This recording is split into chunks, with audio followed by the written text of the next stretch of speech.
speaking. This is Matty Crypto.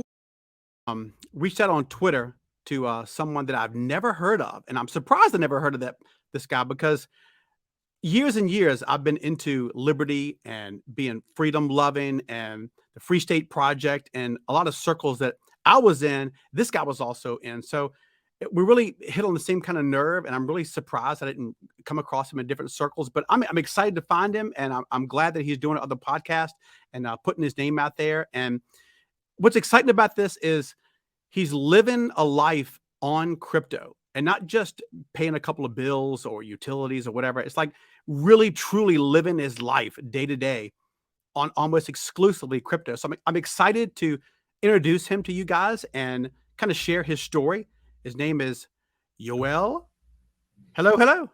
Hey, how's it going? Thanks for Very, having me very on. good, man. Like I said, I'm really excited to have you on. This is um, it's right in my wheelhouse to talk about some of the things that you've already been involved in for years, as far as, like I mentioned, freedom and liberty and the Free hmm State Project, which we'll go into as well. I don't know a lot of people that know about that, but the people who do know about that are really adamant about the freedom and surrounding themselves with like minds. And it's funny because they talk about putting your money where your mouth is and your feet where your money is.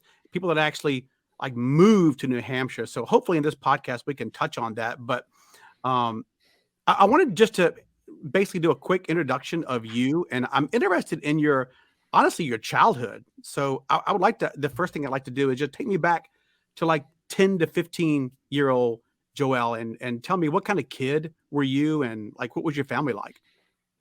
Yeah, so the background is I was born in Southern California to Silicon Valley yuppies, and my dad's Mexican, was a programmer.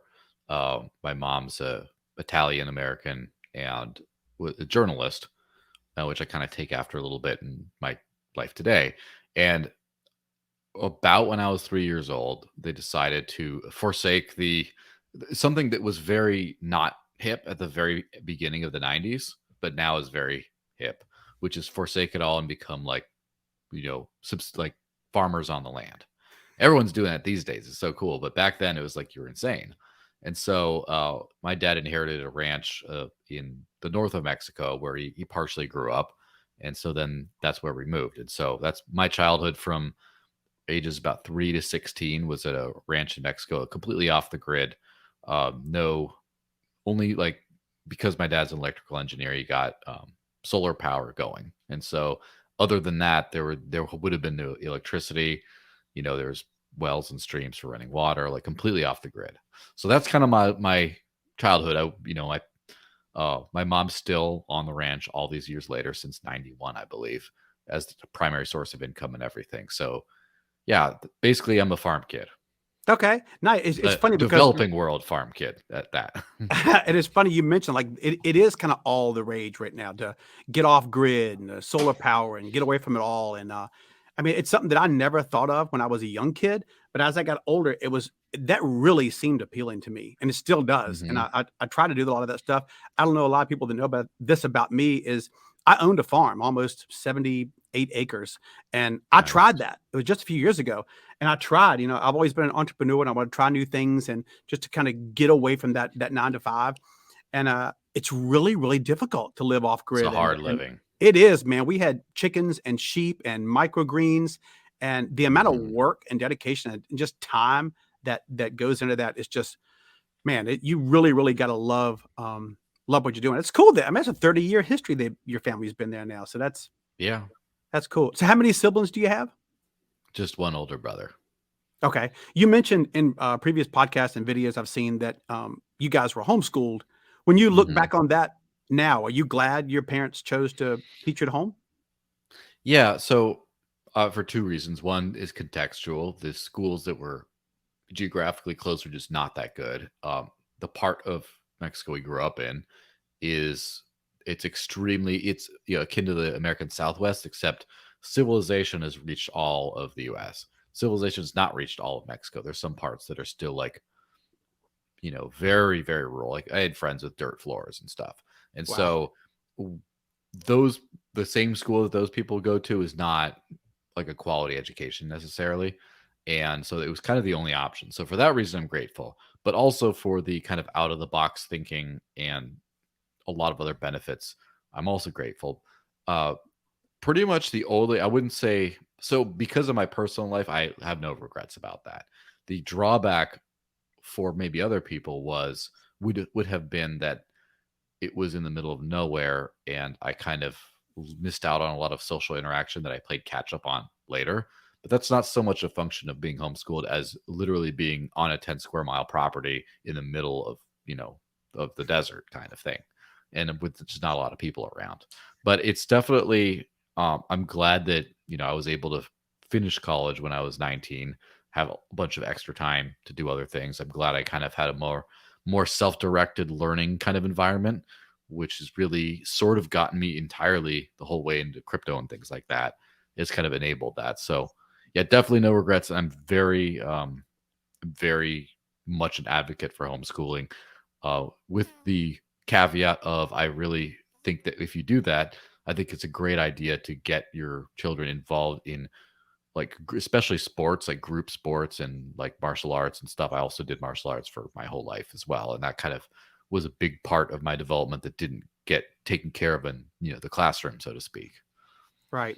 It's funny because things now, if you're homeschooling a child now, I think things are even, drastically different than when you were a kid. There's a lot of emphasis on a homeschool, and the social thing always comes up. If I ever speak to people at homeschooling, they're always like, "Well, how's your child going to get the social connections?" And now today, there are just infinite things to do.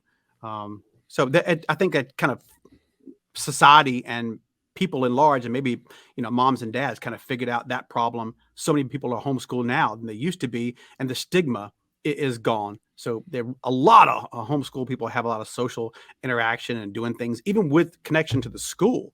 So I think it's Hmm. definitely came a long way. And you mentioned graduating early. That is kind of synonymous with homeschool too. I feel like the amount of time that I spent in school, went to public schools and middle school and high school, looking back, I felt like I didn't learn a lot. I just felt like it was a lot of fluff, moving around, staring at the back of someone's head. And, my teachers weren't that great. It was an okay school, but I feel like I could have done that work and got that out of the way if I was homeschooled in just 2 or 3 hours, as opposed to being gone from, 7:30 in the morning until, you know, 3 or 4 in the afternoon. So I think people Yeah. that are homeschooled now really got a much easier path than it used to be. You mentioned like your teenage years and a college age. Um, Obviously 19, man, that's so young. Were you interested in money and finance at that time, or did that come later? So it's kind of a strange thing. In some way, not really, and to some the same degree, kind of not really today, even in that, uh, obviously I come from a family of people that sort of forsook material possessions for a quality of life type thing.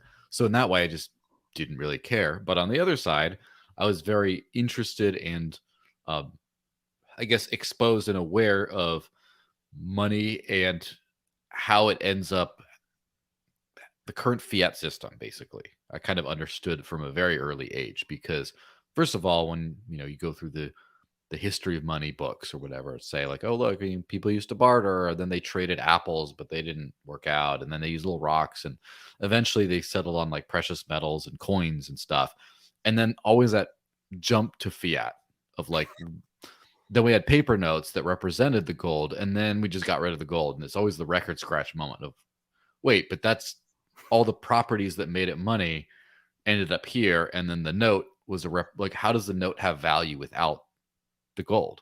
That's a And then great of point. course, yeah, and then just, um I believe my one of my college graduating thesis was, on Ludwig von Mises' life. So I was always exposed to like Austrian economics and all that stuff. So I went through with a very healthy understanding of the history of money and the gold standard, and of course also living on the border. I've probably crossed a national border over 1,000 times in my life, just from like being on the border and seeing that different currencies being used. Sometimes, like the McDonald's in Douglas, Arizona. I don't know if they still do, but they did take pesos for you'd buy your Big Mac with pesos, even though it was in the U.S.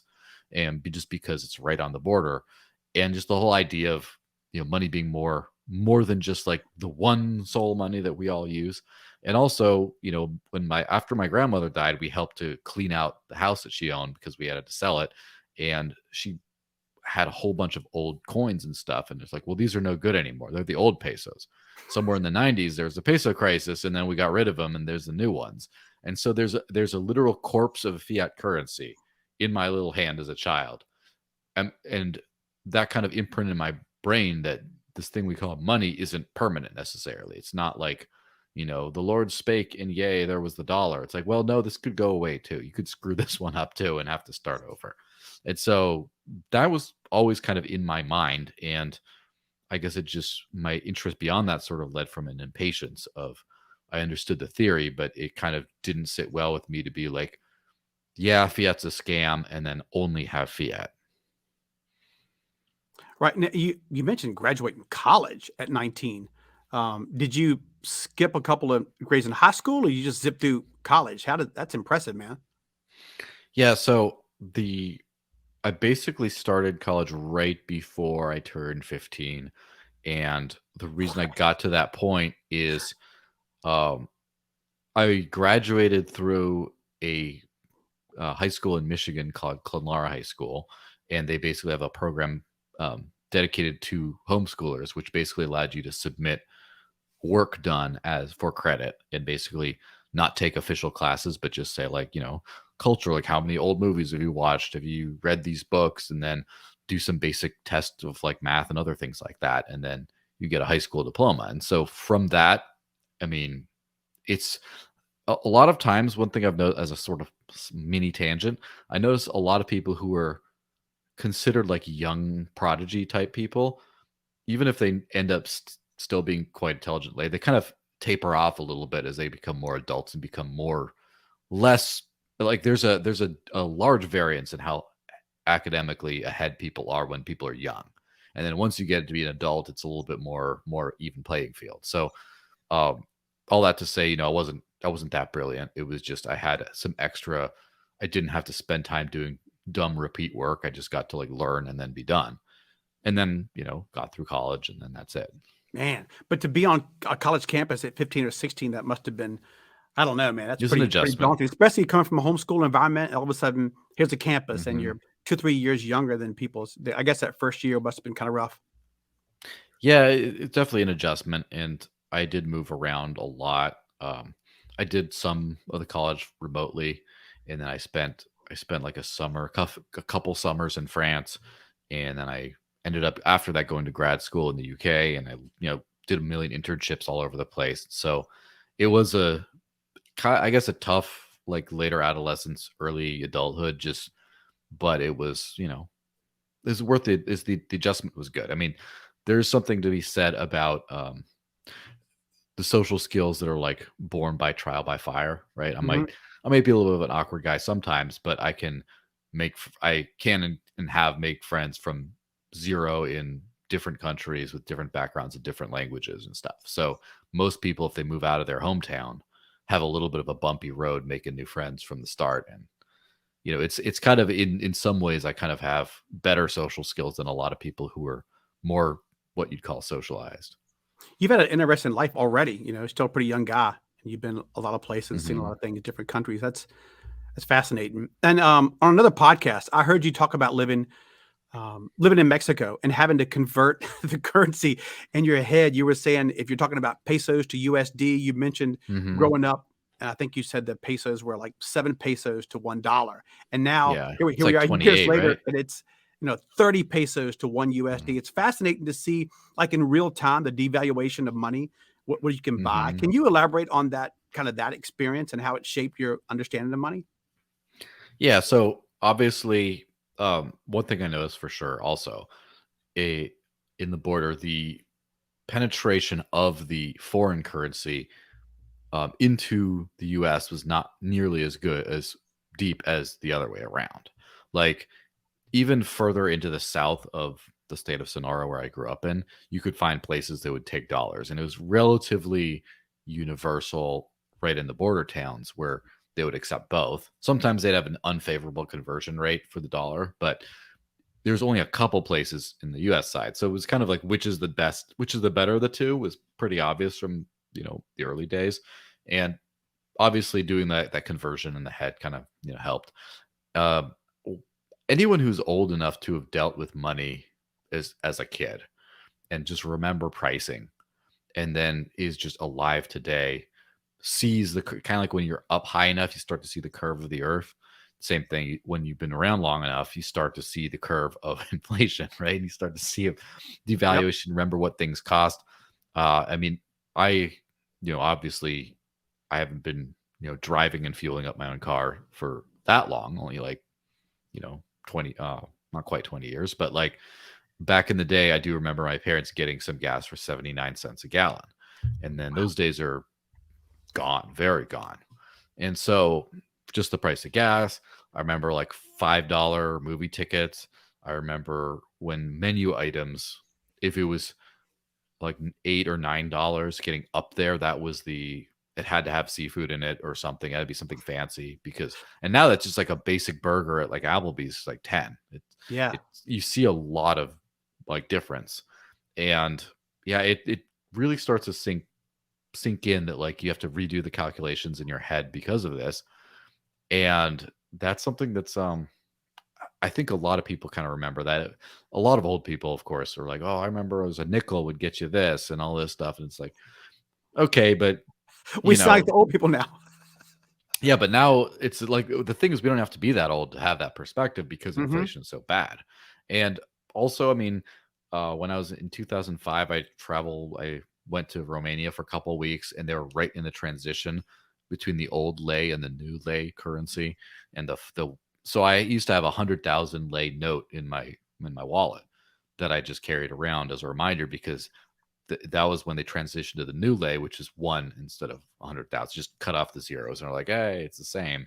Man. and it's and then I have friends in Venezuela, and of course, just hearing their stories is crazy. And yeah, it's definitely if you. I think a lot of these kinds of hypotheticals in life really get cured when you travel, especially when you experience different things. You start to see the reality of things. You start to see that fiat currencies are not doing that well as a whole. And the US fiat currency is the best and strongest fiat currency, and it's still not doing that great. Yeah, you mentioned Venezuela, man. I'm sure people kind of can resonate with that. That level of inflation, I think some places in Africa as well, is just it's up to the like what millions and sometimes billions Hmm. that things have changed. You could hand in here's a 1 billion, whatever the currency is, and it's worth hardly anything. And people are, burning money in the streets for fuel and stuff. That kind of inflation is crazy. And just over the last couple of years, I've noticed drastic inflation. People are talking about it all the time about the grocery store and, of course, eggs. And I haven't been to Hardee's in years. And my father wanted just a plain hamburger, not even a cheeseburger, and it was $6.77.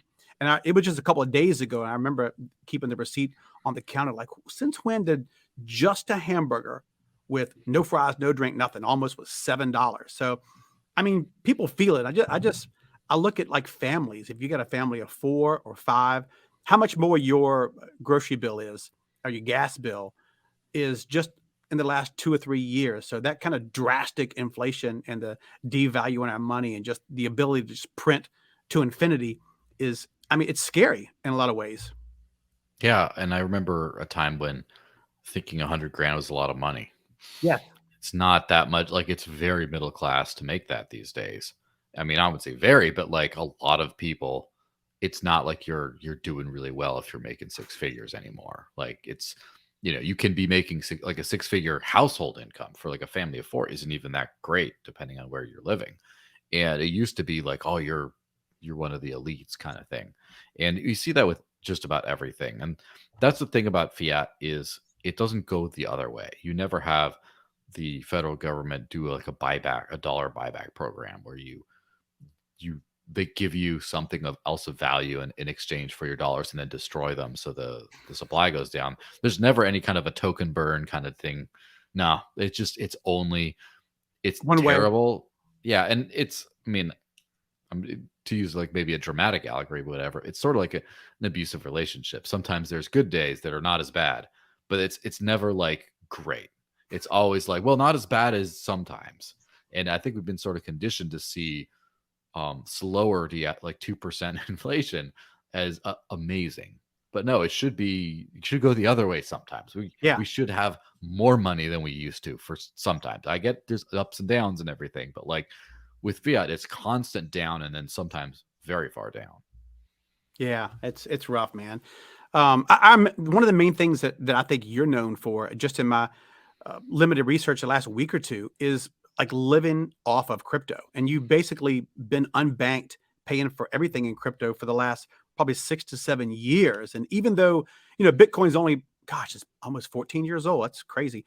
Your situation is still, it's really unique. I don't know one other person in my life that I know of, in real life or even online, who is almost entirely living off of crypto. It takes some dedication to not just pay for a few things in crypto, but to become truly unbanked, living day to day off of crypto. That's a serious commitment, Joel. I'm sure like there's a lot of apps and like wallets that you use to make things go smooth. I would love to know, like, how do you walk us through this process of how you're able to kind of live off of crypto? Well, first I should mention that I'm not as lonely as I used to be. I know there's a lot of people. I know I can count like on one hand, like fill up the hand with people I know who are also like living on banked off crypto, which is great. There's a quite a few more. Uh, so and also I should say the answer that I'm giving is also a different answer than 6 months or a year ago. It's an evolving process. In the early days, it was a lot of I pay for two or three things directly in crypto. The rest is all janky go betweens, or I have a guy who will pay my rent for me if I pay him in crypto kind of thing. Like I just a lot of that kind of stuff in the early days. Now it's a lot smoother to where I can actually tell people use these things. So uh probably in the last couple years, there's a company that came out called Ionia, and their first app, in my opinion, is still their best one. It's called Dash Direct, which works with the Dash cryptocurrency exclusively. There's also a version in the Cake wallet, which does Bitcoin, Litecoin, and Monero and things like that. The discounts aren't as good, but basically, it's an instant gift card provisioning service to where, let's just say you go to a Home Depot and pick up some extra stuff for your house, and then the total is like 23.59. You open a app, go 23.59, and then you can buy that with a gift card for Home Depot with crypto, with in this case, in my preferred case, Dash, right?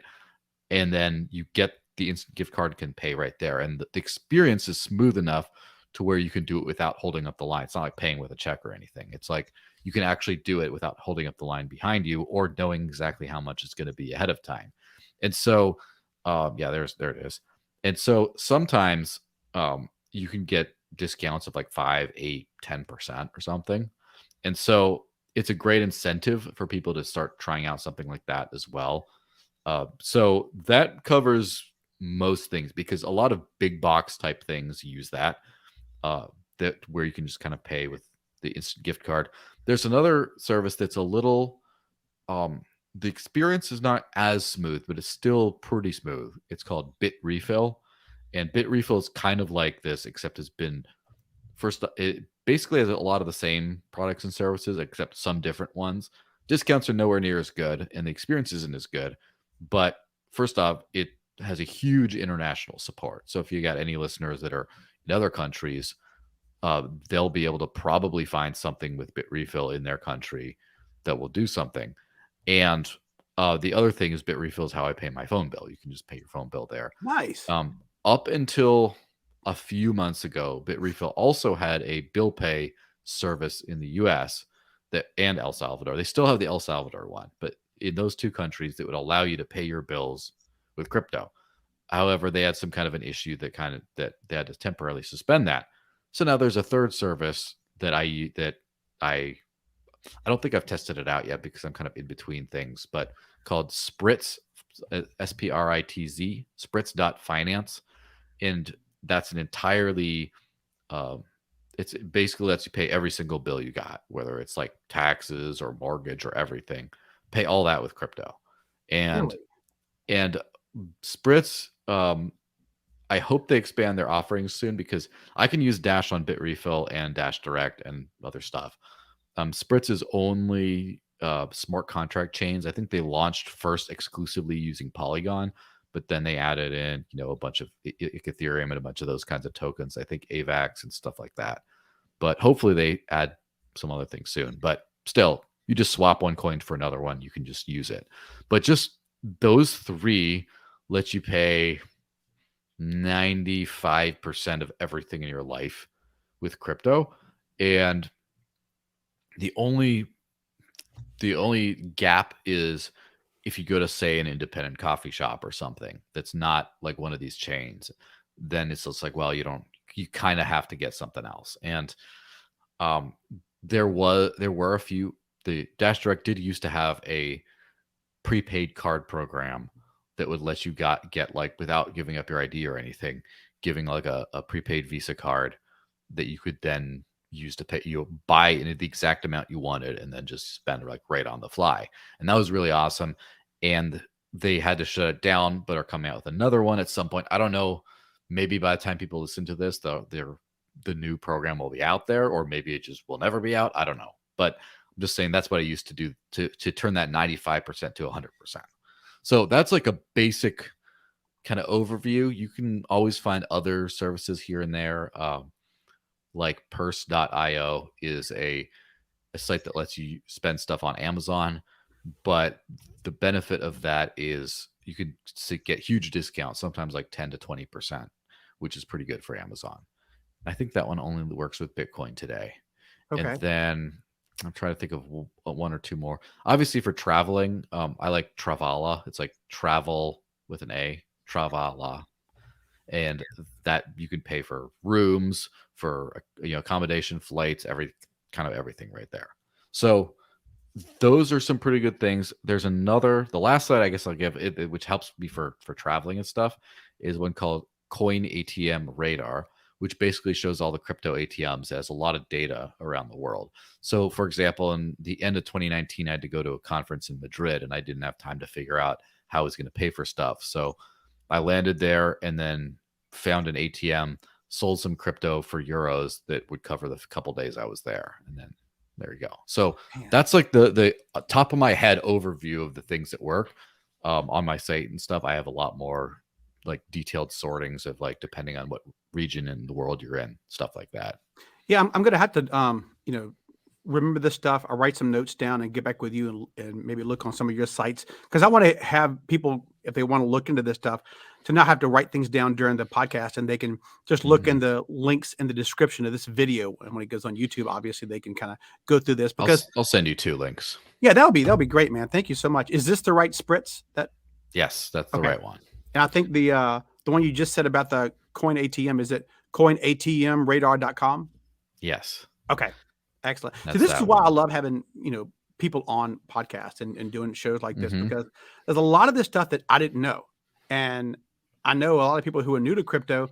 When you jump into crypto and you want to learn and you'd like to start living off of crypto, just pay basic bills or figure out how you can, move some of the crypto that you've got. You're excited it's gone up in price a little bit. You want to throw it over to a debit card or something, or pay with gift cards.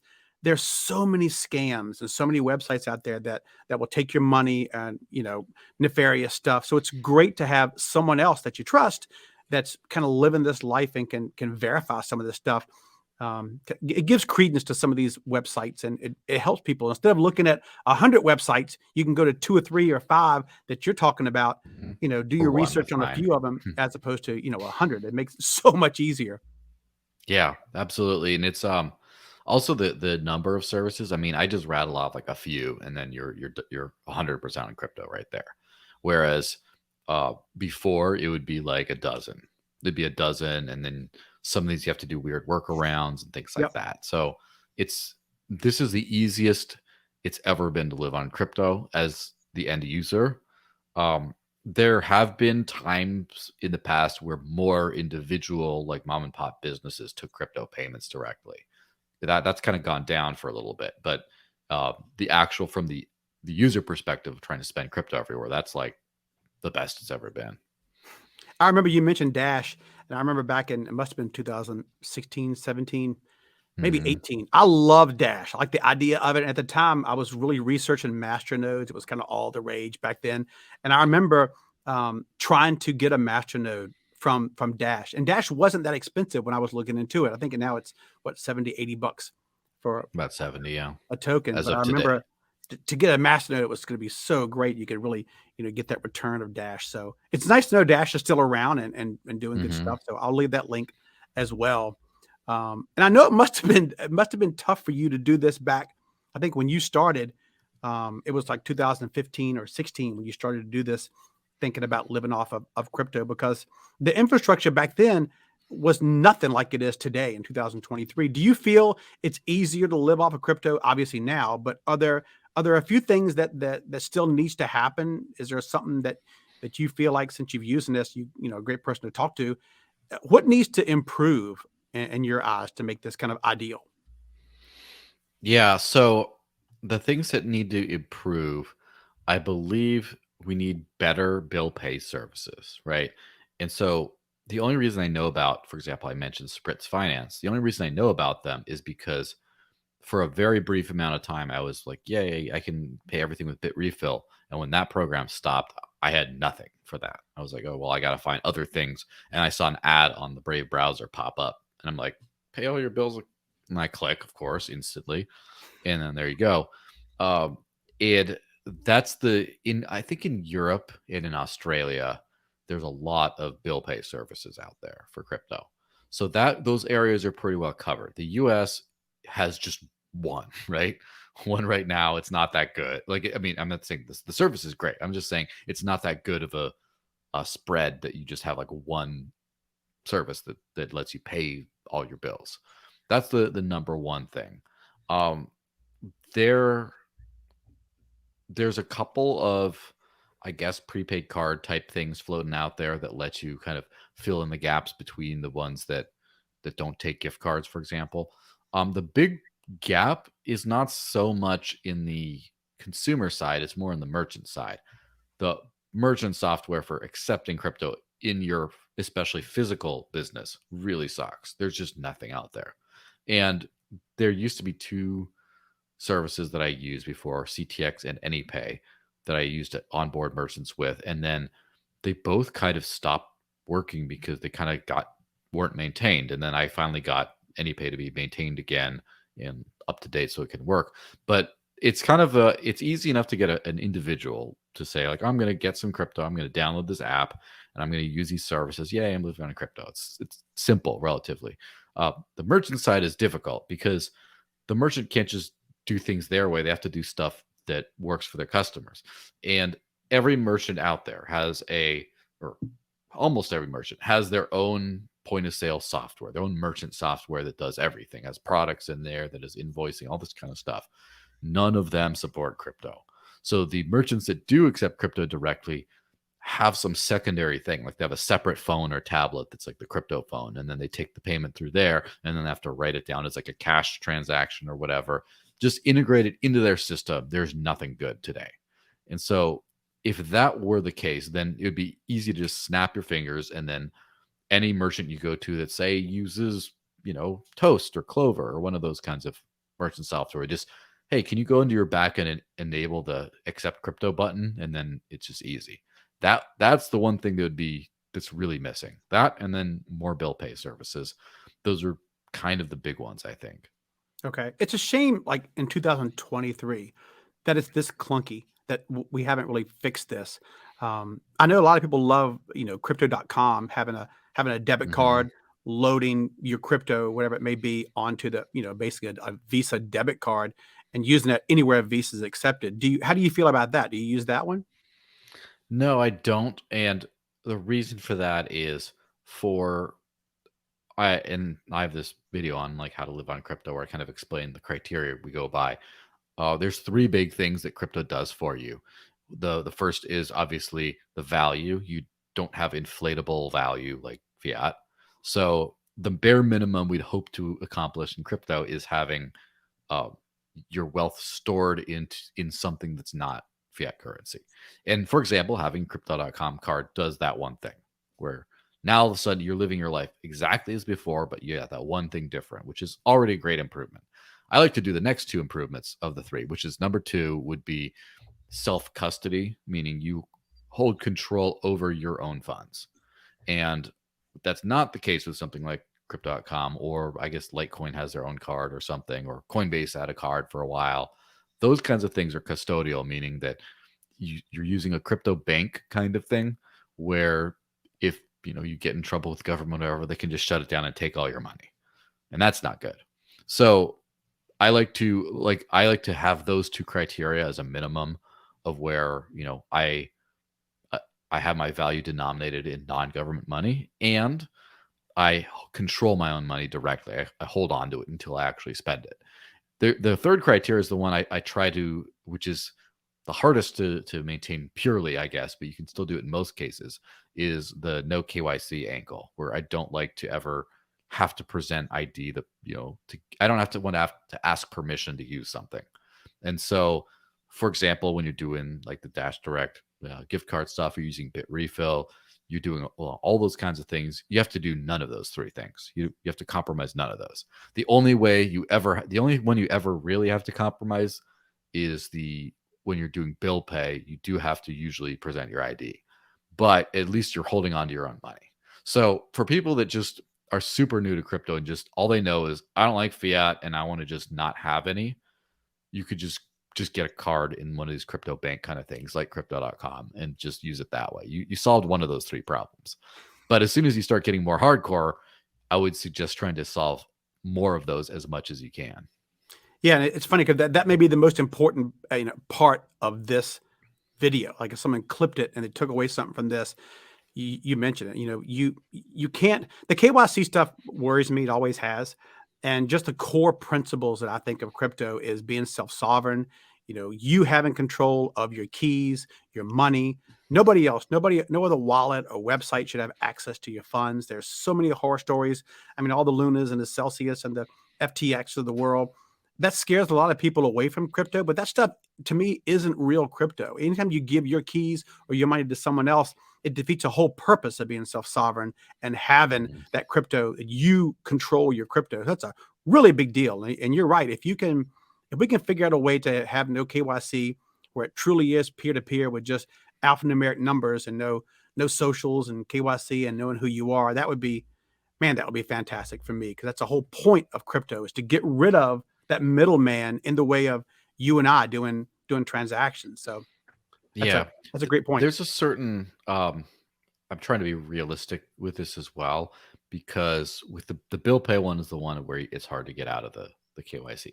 But at the same time, if you're paying your electricity bill, you also usually already have to give all your personal information, including Yeah. where you live, to the utility company anyway. So as much as I don't like it, it's not like I could have avoided that really.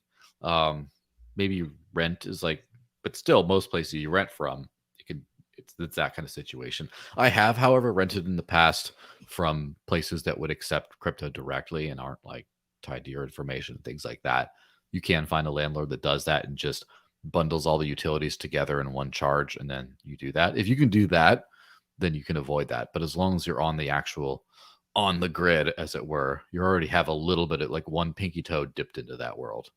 Yeah. To me, and I think most people watching this, crypto, one of the reasons it's so appealing is because, I mean, let's be honest, we all want to be financially secure, and hopefully this all makes us rich. But that's blunt, but it's also true. Most people, get into crypto or find out about this or want to invest in this to become wealthy and, hopefully hit a home run. But personally, I mean, I don't need the 4 homes and 2 Lambos. It's just not who I Hmm. am. But what I do want is to be comfortable, have a comfortable life without punching a clock every day and working for someone else. So, at its core, Bitcoin and crypto is about individual freedom, that power to decide my own actions. And, I want to make decisions for me without giving anybody else that power over me. I've always loved that libertarian principles, and we can jump into that here too in a minute, because it's something you and I definitely have in common. Let me succeed on my own. Let me fail on my own. It's a principle of libertarian values, and it's kind of a good segue into something else I wanted to talk to you about, and that's the Free State Project. And for people who may not may not have any idea what that is. Can you tell our viewers, like, what is the Free State and how did you get involved in that? Yeah, so the real quick rundown of the Free State Project is it was a PhD thesis by Jason Sorens, which basically the idea explored uh, freedom is popular amongst some people, but like radical freedom, as in like libertarian freedom, is not popular enough to get any kind of traction in any one place. And so it's a concentration strategy. The idea is what happens if everyone who believes strongly about freedom in this way decides to just geographically move to one spot. So, and the original idea was so that they can then become political activists and vote, and therefore influence the direction of an area in a more pro freedom direction. And so, since then, yeah, the mission kind of has become, I would say, more vague, but like less focused on electoral politics and more. There's on the in the Free State Project, everyone who signs up to move. The idea was to get 20,000 people to pledge to move, with the idea of like maybe you'll get 6 or 8 thousand of them to actually move. And I think we're getting close to that 6 or 8 thousand number. But the idea was they pledged to move to New Hampshire, where and upon arriving, you'll do your exert your fullest practical effort to advance a society in which the maximum role of government is the protection of liberty and property. And so a couple things are key there. First off, your fullest practical intent, your fullest practical effort means your fullest effort that is practical. It doesn't necessarily mean everyone has to like quit your job and put like a knife between your teeth and like, hit the streets. Like you don't have to be that extreme. You can have like a family and everything like that, but just that you promise that you're going to try your very best to do everything you can. And it's whatever effort will advance liberty. And of course, the liberty means there's a lot of anarchists who join the movement, but it's not exclusively that. There's some people that believe there's no proper role of government, but the maximum role of government of people who join the project is the protection of liberty and property. And so that's kind of how it started. A bunch of people moved in and started doing all kinds of different things. And the political success is the more, I guess, obvious success because you have, uh, I believe, the current state legislature, right? The state house is the House Majority Leader is a Free Stater, and so the Republican Party in New Hampshire is at the slight majority. A radical libertarian is leading that up, and basically the legislature is slimly dominated by a pro liberty message, which is unheard of anywhere else in the country. Right. And beyond that, as far as there's a 400 person house. The state house in New Hampshire is 400 legislators, and out of those, probably it's hard to tell because some people aren't super they aren't super loud about that, but probably 20 or 30 are explicit free staters. And so that's a lot of people in legislature, and there's been a lot of really good progress on that. One of my favorite sites on that is freedomin50states.org, and 50 with the number with 50. And that's a project that basically tabulates freedom across a whole bunch of different metrics. And for the past like 20 years, New Hampshire's consistently been in the top 2 and is the top 1 right now, the freest state in the country, for good reason. And so that's from like the political kind of perspective. The crypto perspective, I mean, crypto basically got bootstrapped here, if I'm being honest. So back in 2010, Gavin Andreessen, who is Satoshi Nakamoto's heir, he's the guy that he passed off the commits and everything to, came up to New Hampshire, and as part of he went on the Free Talk Live radio show, which is run by Free Staters, Ian Freeman and Mark Edge, and he convinced him about Bitcoin, gave him some Bitcoin when it was like under $1 per Bitcoin. And then they started talking about it on the show. And then Roger Ver of Bitcoin Jesus fame, he first heard about cryptocurrency from this Free Stater show. And of course, then he went on to do all kinds of cool stuff. The very first Bitcoin ATMs were created in New Hampshire by Lamasu. Eric Voorhees of Shapeshift, he was a free stater, I believe, and then he ended up moving to Colorado later. So Shapeshift kind of comes from here too, if you consider it that way. The library decentralized content protocol is built out of New Hampshire as well, which I don't know if you know the website Odyssey, the kind of alternative to YouTube and stuff. That's Yep. a New Hampshire blockchain project. And Vitalik Buterin has been to our meetups. That was back before he started Ethereum during the Bitcoin Magazine days. Charlie Shrem. I mean, the list goes on and on of like big names in this. I would say the crypto seed round, right? Like the early days of when crypto really got bootstrapped. It's all about like right here. And since then, of course, it's flourished all over the world. But that was a great kind of thing. And I guess the final really good part is there's a very vibrant community amongst the free stater and adjacent populations. And for example, there's homeschooling groups, there's like organic farming groups, there's social events, there's self-defense groups, there's all kinds of stuff that's really tight knit, and it kind of takes the place of a lot of like infrastructure. And one thing that's how I was able to start doing the whole crypto journey is back even in 2013 when I first started using it, there was a lot of places I could use Bitcoin back in the day because of the free stater community, not because of establishments took it, but because individuals did. So almost anyone I ran into in that community would gladly accept crypto, and all the way to the present day. And so that kind of really helped, before the services that I started talking about more recently kind of came on board. That really helped it all move to where it was. So yeah, I think it's one of those, if you could call crypto a success today, I would say you could also call the Free State Project a success in that it's not dominating the world yet, but it's definitely doing something that people have to take notice of, and like no one else is really achieving anywhere else at the moment.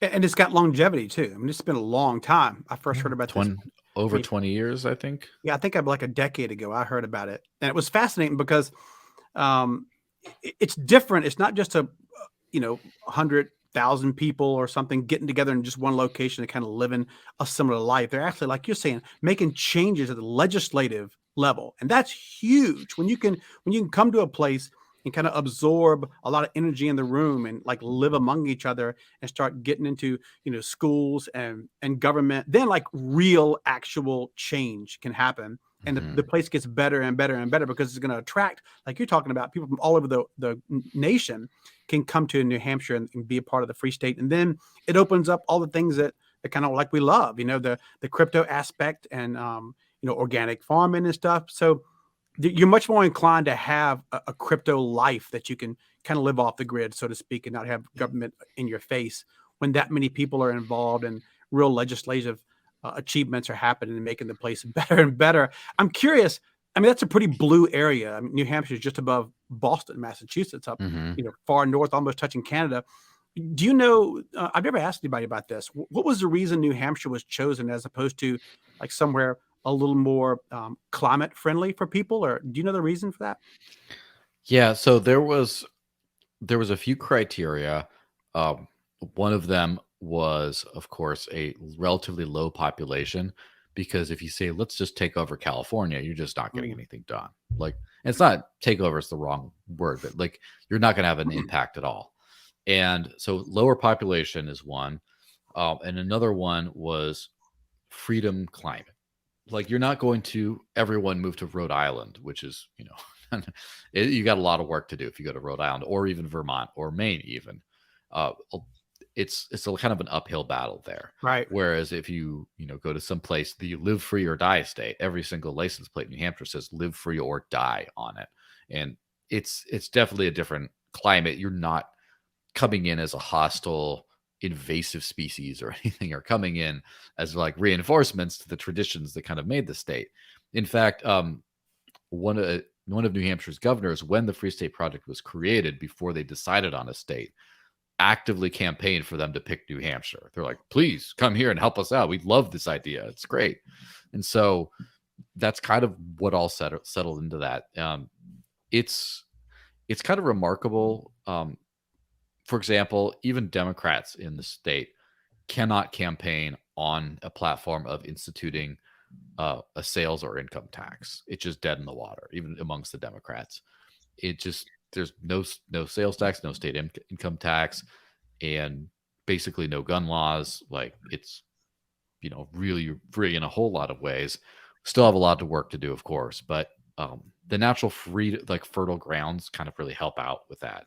Wyoming was runner up for a lot of reasons. I mean, it's another relatively free state, although in a lot of measures not nearly as much, and has a lower population. And when there was a decision, a lot of people, there were some people that decided, we're going to move to Wyoming anyway. And there's a free state Wyoming, but it's like 15, 20 people or whatever. They haven't done very much. It hasn't really happened. The good thing about New Hampshire also is it's geographically relatively small. So like horizontally, which most of the people live in the southern part of the state anyway, but horizontally, it's under 2 hours, I believe, from one side to the other, 2 hours drive of the Okay. state.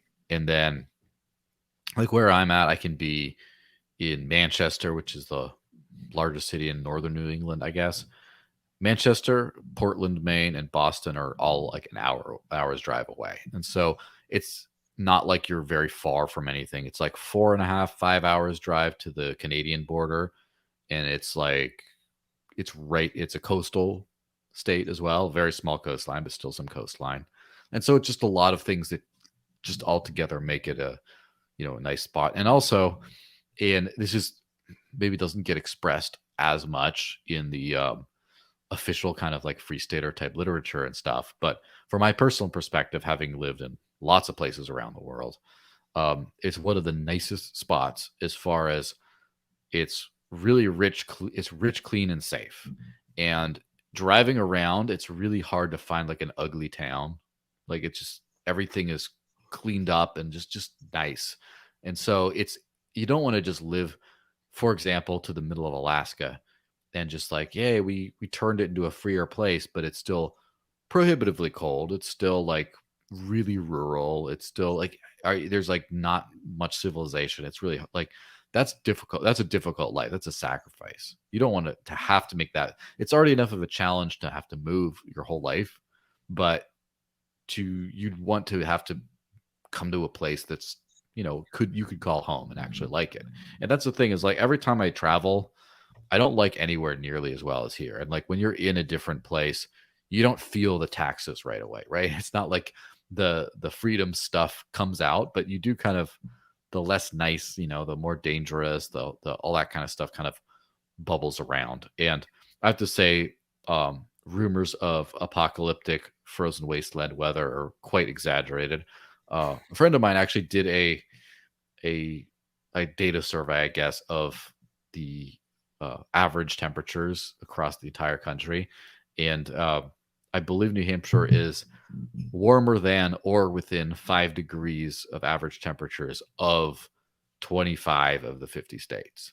So Okay. literally half the country is either colder or no more than 5 degrees warmer on average. And I've so never been to like New Hampshire, and it's funny. I would love to go. I've wanted to go for, I don't know, 5, 10 years now, mainly just because of the Free State and just seeing these people. But in your mind, you think north of Boston, almost in Canada. That's what the image comes to you. Like, mhm, man, the winters must be just brutal, but the summers, I'm sure, are beautiful. But it's just not that way, and it's yeah. refreshing to have that blueprint and that track record, the longevity of success that they've had in New Hampshire, because hopefully that can be a blueprint for to, like you're saying, Wyoming and Texas and Mhm. Florida. That's what the United States was created like this, to have 50 states and let good ideas win. And this is obviously a good idea by any metric. I think people, no matter what side of the aisle you're on, you know they look at the Yeah. free state with an open mind in New Hampshire, which you guys have done. And it's a pretty amazing thing. I would think that people would want to replicate this, because it seems really attractive to a lot of people. You don't have to be a staunch conservative or a Republican to see the advantages and the positive things that came out of the free state. Yeah, and I should mention that first off, um, New Hampshire is an anomaly in the Northeast. in Yep. that it's like the one free state, almost like Western or like Tennessee style, as far as like, the live free or die mentality and all that. It kind of sticks out a little bit amongst the entire Northeast. It's the only thing that's not a blue state in the Northeast. And it's kind of more of a purple state, to be honest, which, mostly the free places in the rest of the country are solid red states. And that kind of makes it even weirder. But first off, it's kind of the surrounded by blue is kind of a good thing in some ways, because it ends up being like a black hole, like a vortex that sucks in freedom lovers from all the surrounding areas. It's kind of like a sanity drain from the rest of from the neighbors, because I mean, if you you could live 25 minutes drive from the outskirts of Boston and be in New Hampshire. So Wow. if you work in if you work in Boston or Northern Mass, anywhere, and you hate it, you can just move like a couple miles that way, and you're in a free territory. Of course, if you work physically in Boston, you still have to pay Massachusetts taxes, which sucks. But at least there's that, and that's why all the coastal towns or coastal border towns are extremely Republican. Which obviously Republican doesn't mean pro freedom, but in this case, it means I call them the refugee camps, because it's literally the people who could not take mass taxes and regulation just moving right across the border. Right. And so, first off, it already kind of acted as a local free state. The free state acted like a local free state before the Free State Project ever happened. And the second thing is, we've noticed, I think it really got kicked into high gear in the last few years. And obviously, with the whole lockdown era, the uncertain times, as it were, was a dark time in a lot of ways, but I believe it was a catalyst for a lot of really good things. In that, first off, you saw a very clear divide in lifestyle between states. Before, it was like we're all together. The Californians pay more taxes and can't use plastic straws, but other than that, everyone's living the same life. Now, we're not living the same life. If you're in South Dakota, you're living very different from someone in Vermont, for example.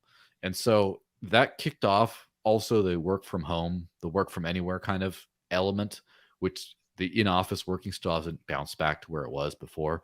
So now you have a lot of migration of self selecting, I guess, political migration. So, for example, Massachusetts lost well over 100,000 people in the last couple of years. It's as far as who moved out. The biggest destination state was New Hampshire, the second one being Florida. Obviously, after post COVID, you had the uh, California lost like 500,000 people or something. Like Yeah. a giant exodus. They lost an actual representation in Congress. They lost so many people. Where Texas and Florida boomed. New Hampshire boomed too, but it's a little bit more of like a secret, like our little secret over there. But you saw a lot of self-selecting where in past times, a lot of people of smaller government kind of ideas stayed in bad areas, kind of balance it out from getting too crazy. Now those people have had enough, and they're moving to places where they can concentrate, similar to the Free State Project, and flourish. And you have places like, Florida. For those of us who are old enough to remember, I don't. I mean, I know definitely I was. In the 2000 election, it was a swing state between like Gore and Bush, and now it's basically like the reddest of red states, Yep. because it's kind of self-selected that way a little bit more. Texas has a long undeserved reputation as a free state. Now it's getting better finally. But before, it was had some of the most annoying and restrictive gun laws in non-blue states ever. And finally they passed constitutional carry. And so now you're starting to see the kind of the Free State Project model, which New Hampshire did before it was cool, start to be in I guess, a more general way replicated across the entire U.S., where people who believe in freedom are moving to places like out of California and New York and New Jersey and places like that, and then they're moving to places like Arizona and Texas and Colorado to a certain extent, and Florida, and obviously New Hampshire. And we're starting to see the places they left behind are getting more insane because, from my perspective, I should say, because the people left behind who are the people who made the bad decisions in the first place. Now there's more of them to be Right. uninterrupted to make more things. So I think we're going to see, we always had this tenuous balance of like, well, people in the people in the blue states, they have some bad ideas, but they're mitigated because they're in a majority, but not an overwhelming majority. There's still some other people to balance them out. And then you also saw small rural red states start to get an influx of blue staters who'd, and there's a famous bumper sticker around here. It says, New Hampshire, don't mass it up, because, a lot of that kind of the earlier migrations, and that actually started to happen in New Hampshire uh, in the last 20 years. And since the Free State Project, but more specifically, since I've been here, like the last 7, 8 years, has started to actually reverse the trend and become back to becoming freer again, because there's lots of, again, hey, cheaper New Hampshire, let's move up here and take our terrible ideas with us. Yep. But it's a different kind of migration now it's not general migration, it's people who are pursuing, they're strengthening the place they're moving to. And then also the people who, there's a lot of people I've seen on Twitter, loud angry people, saying that they're leaving New Hampshire because it's becoming too red state for them or too pro liberty, and so they're leaving for places that are already not as free, like Vermont. And so you get to see the contrast sharpen.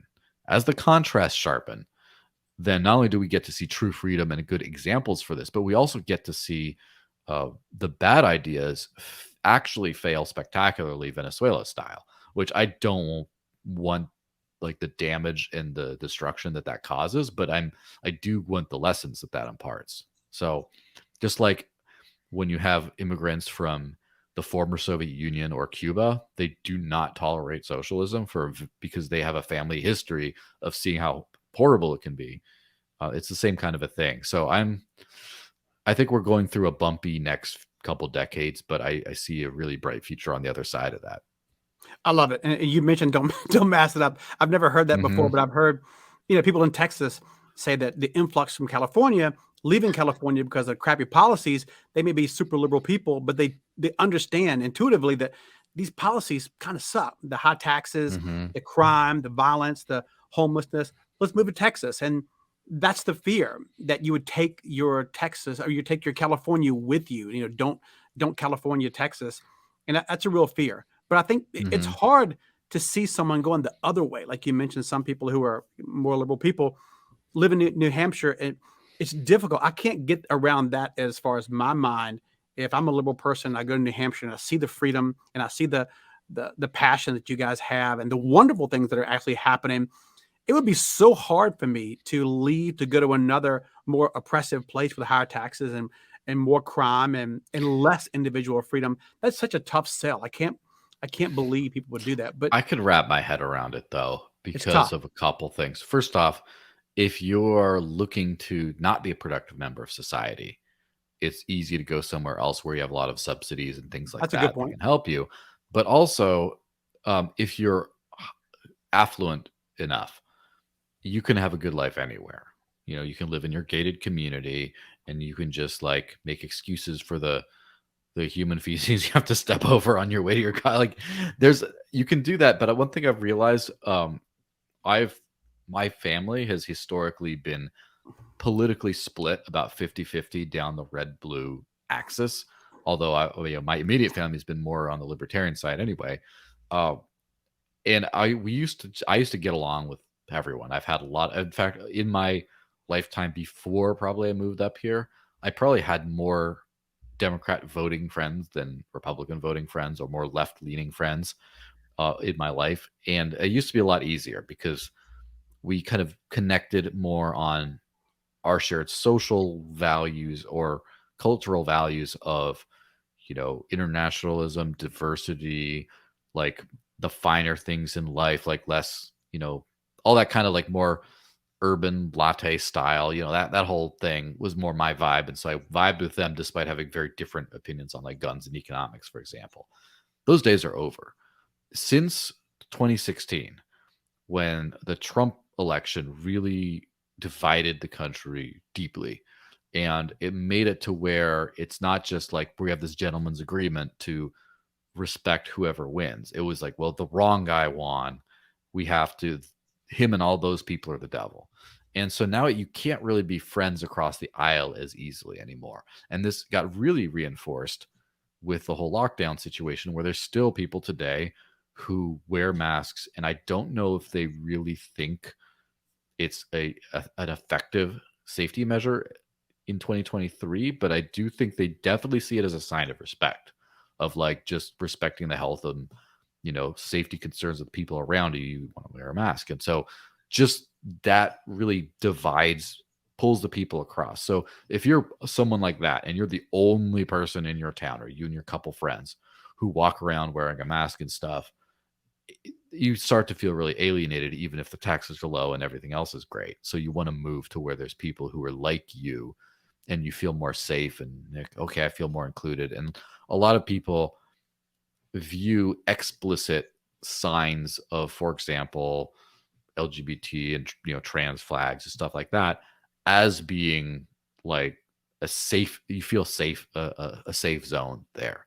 Whereas if you go to a place like New Hampshire, it's a very tolerant state. In fact, despite being very pro freedom across a lot of ways, it's also the least religious state in the entire U.S. per capita, like as far as like church going percentages. So it's just no one has a problem. However, some people feel a lot more at home if they see overt signs of certain lifestyles in some places, and they just, even though that's all very permitted and accepted elsewhere, sometimes they might feel more comfortable and they self-select over there. And so I do also as I guess maturing in the pro freedom ideology, I believe that in a paradoxical way, people should have the freedom to not be free. Where if people want to pay higher taxes and they want to have social safety nets that might not work super well, but whatever, if they want to subsidize public works or whatever, they should have the freedom to do so, as long as I don't have to do that. And so as I believe that there should be a location where people can go, or multiple if they so choose, and they're happy living under those kind of relatively oppressive regimes, I guess.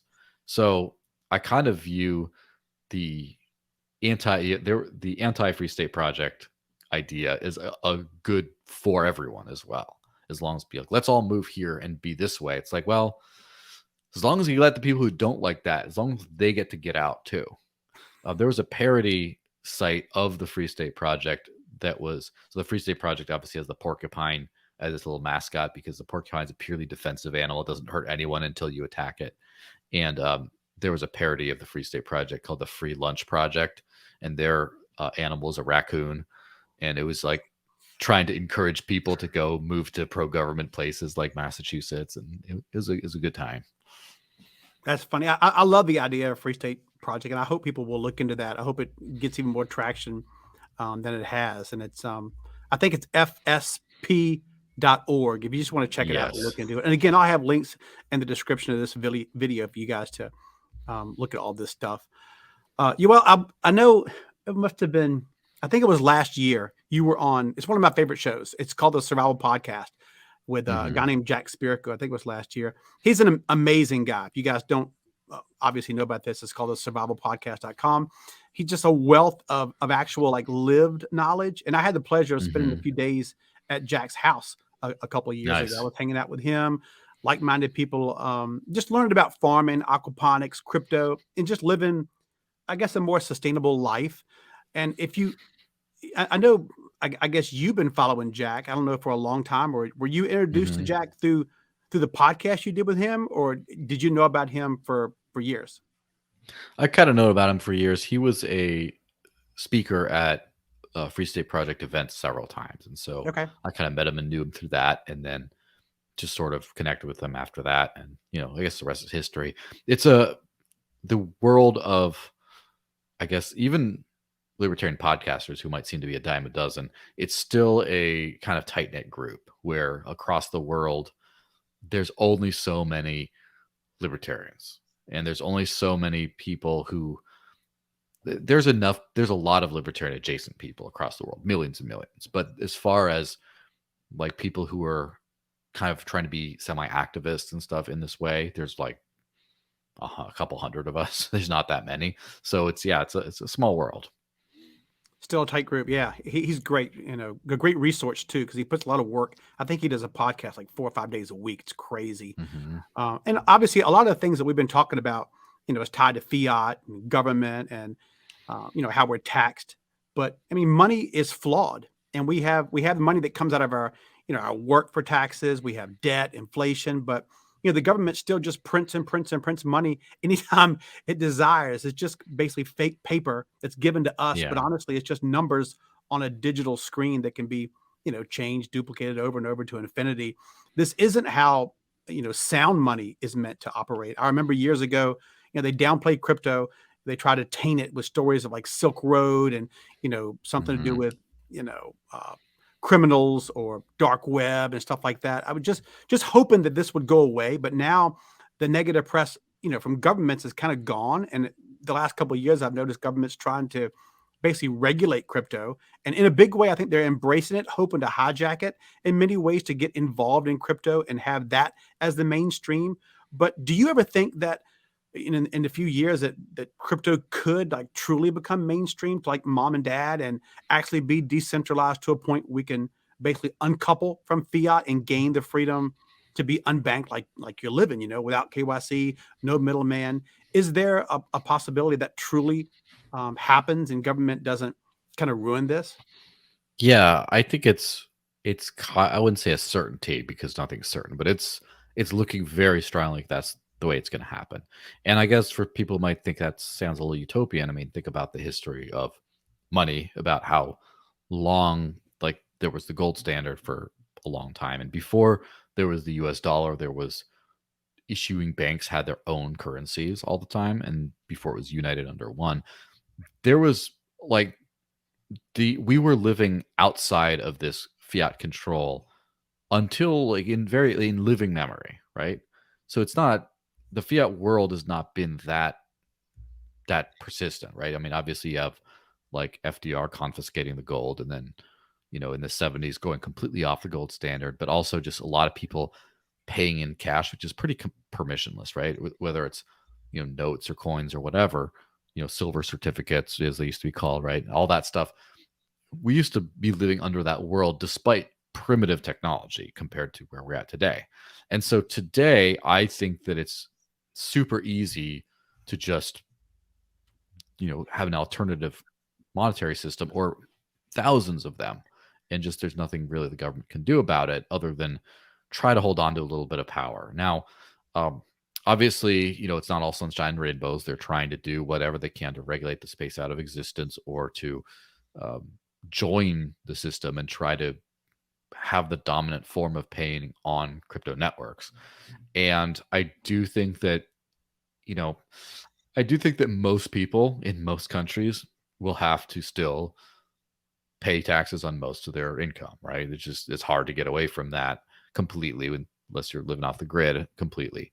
But other than that, as far as controlling your own money, keeping your valuation from being inflated, in just like you know, you still like kind of get your ass kicked if you don't pay your taxes, but at least it would be your choice to have the money you control and they can't take from you to just pay that way. I think we can get to that level where it's, obviously it's not like a anarcho paradise right away, but I think we can get to the point where we don't have to worry about our money being inflated all the time and we don't have to worry about it being able to be confiscated at a moment's notice.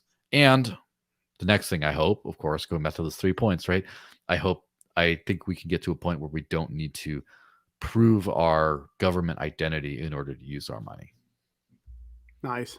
And I'm optimistic, honestly, because crypto's been around for so long now, and I think it was 14 years. I think crypto or Hmm. Bitcoin was invented in early 2009. So we got some legs on it now. My fear is new people that just found out about crypto when this bull run comes here. Hopefully this year it's going to really kick into gear, and hopefully next year it's going to be crazy. But people come and they get involved in crypto when the bull's Hmm. coming, and a lot of people get eyeballs on this. So I hope people don't look into crypto and then immediately do some research and think, well, if I get into this, government's going to take over. They're going to regulate things. It's going to ruin stuff. So I just want people to understand there are decentralized products out there. There are non-custodial, non-KYC. There are a lot of people in crypto that want to do the right thing. There are a lot of people that don't want to do the right thing. There's scammers out here and people that want to get your wallet. So safety is a big deal to me, and being secure. So I hope if you're new and you're watching Hmm. this, you really got to do a lot of research as far as keeping things in your custody, and a wallet and a Hmm. hardware wallet, and really learn these things before you put a lot of money into crypto. And hopefully regulation doesn't come hard, and there is a way to be decentralized. I don't think there's projects, and a lot of projects that I'm into, that really make it hard to not be decentralized. So there is hope. I think crypto is the Hmm. future. Things on the blockchain are really attractive to me, and it's already changed my life. But in closing, I wanted people to know, like, what are you involved in now? Are there things that taking up your time that you want to tell people about? Like, what are you working on currently? Yeah, so I run a YouTube channel slash podcast called Digital Cash Network. You just look up Digital Cash Network, and you on YouTube, on Odyssey, which is the library based uh, video platform, on Spotify, Anchor, Apple Podcasts, all that stuff. It's all on there. And so that's takes up a good chunk of my time. I have a few different shows on there. And then my company Dissenter, I do crypto consulting and some other stuff. I do a lot of marketing and kind of ad campaigns and other things like that for the crypto space. And I also write for Human Events. Human Events is like a online, more political publication, but I write mostly about crypto and stuff for that. So, yeah, that's a lot of stuff going on. I'm way too busy for my own good, but what are you gonna do? And people can find you on Twitter with the name you get on the screen here, the at the The Desert desert Links. links. Okay, excellent. You got 8,999 followers on Twitter. So Wow. hopefully by Give the me end of another this, follow. Let's knock me up there. yes, I would love to see you I break need to that. get to 10K, and then I don't need a bag anymore. Hey man, listen, honestly, I've had a ball talking to you, Joel, and Yeah, this is, likewise. Good conversation. these are the kind of great conversations that I enjoy having. And I talk to people like almost on a daily basis, and you have, 5 or 10 minute jabs on social media, and you get to know people in a small way, but nothing takes the place of like long form conversations. We've been at this for an hour and 17 minutes, and it feels like it's been about 20 or 30 minutes. So Hmm. I really appreciate your time. I'm really glad I found you. I can't believe I haven't ran across your name. You got a pretty big following. You're doing great things, and we kind of run in the same circles. So I'm glad I found you, and I just want to encourage people in my circles to reach out to you. And is the best way to find you and like interact with you, is it Twitter? Probably the best place. Yeah, Twitter's good. I'm pretty much on every social media network under the sun. Obviously, Facebook. I'm on the Bitcoin Cash Twitter thing, which is memo.cash. I'm on the Bitcoin SV Twitter, Twitch. I'm on Minds. I'm on MeWe. I'm on Gab. I'm on Mastodon. And I'm on Nostr, which is that new Bitcoin social media one. So I'm on all those. So, Nice. and Okay. obviously Telegram too, same username as Twitter. Yeah, Discord. I'm on a few different Discord servers. I'm That's a full-time in way job, too man, many keeping up with places. all the Yeah, socials itself. But I'll yes, I'll it reach out is. to you after this, obviously, and hopefully get some links to you, and I can put in the description of this video. People can follow you and get in touch with you. But man, again, appreciate your time. This has been great. I've really enjoyed it, man. Yeah, absolutely. Well, thanks for Thank you. having me. Appreciate it, man. All right. I hope you guys enjoyed that. Man, that was a lot of fun for me personally. I learned a lot of stuff I didn't know. And these are the kind of people I want to follow. I'd love to have about 100 Joels, and just, you know, have your little small little group. You always talk a lot to people that I know offline about surrounding yourself with people who have the same mindset and believe in the same things you do, because you really learn about what they're into, what they like, what websites they're into, and it makes you a better person. So I appreciate you guys watching the video here and subscribing to the podcast. He's at almost 9,000 subscribers. So go to Twitter right now and subscribe, follow Joel. I appreciate him. I appreciate your time, and I will see y'all on the B side.